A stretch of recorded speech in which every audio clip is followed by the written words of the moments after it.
자, 페이지는 230페이지 봐보세요. 자, 이제 토지거래 허가 대충 개념 알았으면 이제 한번 정리 한번 해볼게요. 토지, 거래, 허가, 구역. 자, 일단 네 단어입니다. 토지만 대상이지 건물은 대상 아닙니다. 건물은 아니고 거래를 할 때 토지에 대한 거래를 할 때 유상 계약인데 여기서 말하는 권리는 소유권하고 두 가지였어. 소유권과 지상권. 이 두 가지를 소유권은 이전이란 말씀입니다. 지상권은 설정이라고 그래요.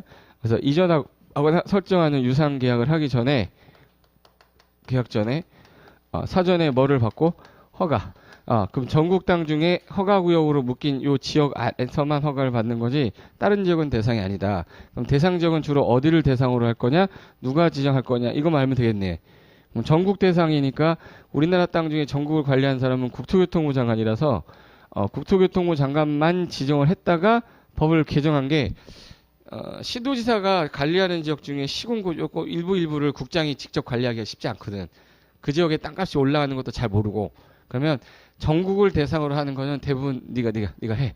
국장이 하는데 시도지사도 그럼 일부를 지정할 수 있게 해주자 해서 국장하고 시도지사가 심의 거쳐서 지정을 딱 때리면 주로 투기가 막 일어나거나 집가가 막 급상승하거나 우려가 있는 지역을 대상으로 할 건데 그럼 어느 지역이 주 대상인 거냐? 봐보세요.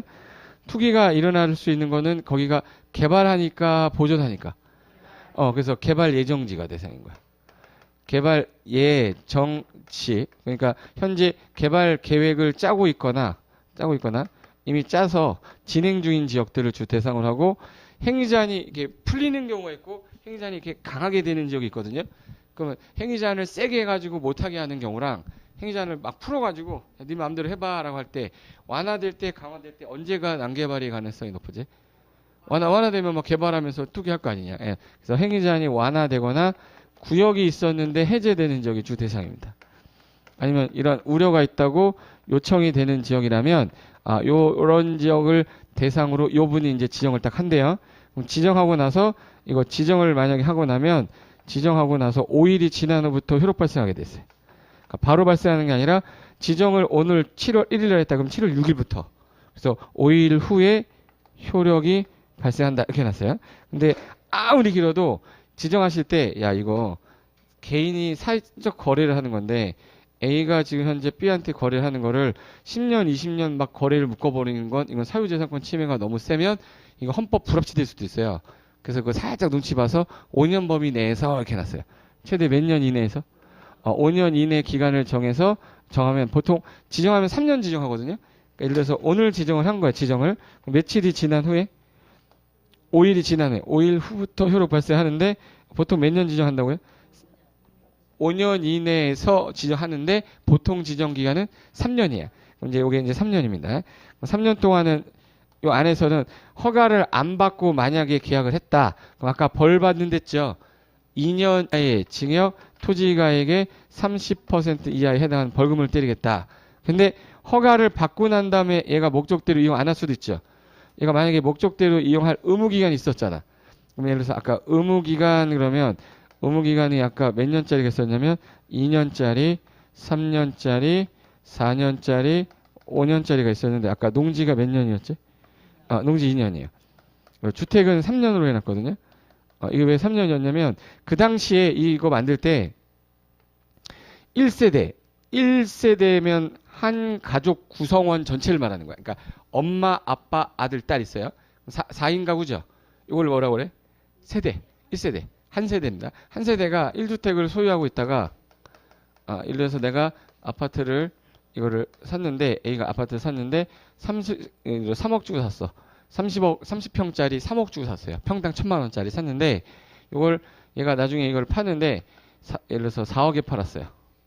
4억에 B한테 팔았어. 그럼 몇 억에 취득한 후에 4억에 팔았다는 얘기는 양도했을 때의 차익이 얼마?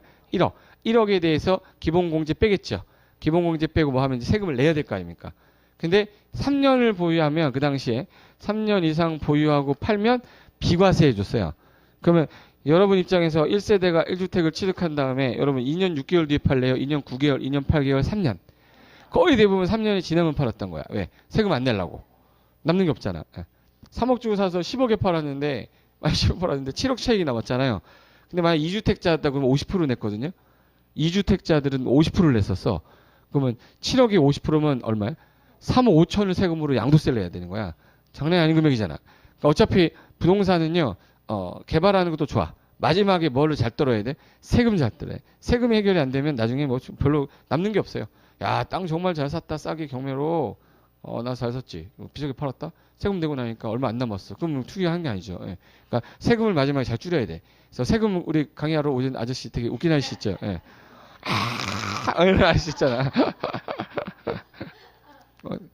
내가 어떻게 보면 그 목소리가 딱 들었을 때 무슨 코미디언 목소리 닮았어요.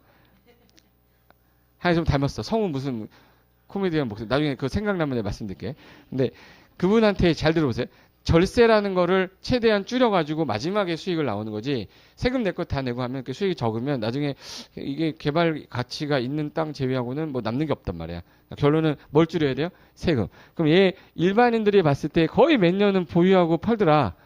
3년 이상은 보유하고 파는데 그럼 주택은 의무기간을 2년 주는 것보다 몇 년 주는 게 맞는 거야? 3년. 그래서 주택은 3년 이렇게 해놨는데 최근에는 지금 현재 부동산 경기가 좀 약간 죽었잖아요. 죽다 보니까 이것들이 집을 안 팔아. 그럼 3년이 지나야 비과세 받으니까 3년 또 지나야 2년 해줄게. 팔아라. 이렇게 하는 거야. 예. 몇 년으로 줄여준 거야? 2년. 지금은 이제 2년만 보유해도 비과세 받을 수 있지. 1세대 1주택자. 세법 시간에 배울 거예요. 아직 안 배웠으면. 그럼 이제 지금 현재 3년인데 세법이 바뀌었다고 공법이 바뀌진 않습니다. 공법이 바뀌면 세법이 바뀌거든요. 누가 세다는 얘기야? 세법 선생님하고 저거 만나면 세법 선생님하고 제가 친하기 때문에 뭐 얘기하는데 나이가 되게 저랑 차이가 안 나 보이죠? 되게 차이 많이 나는데 되게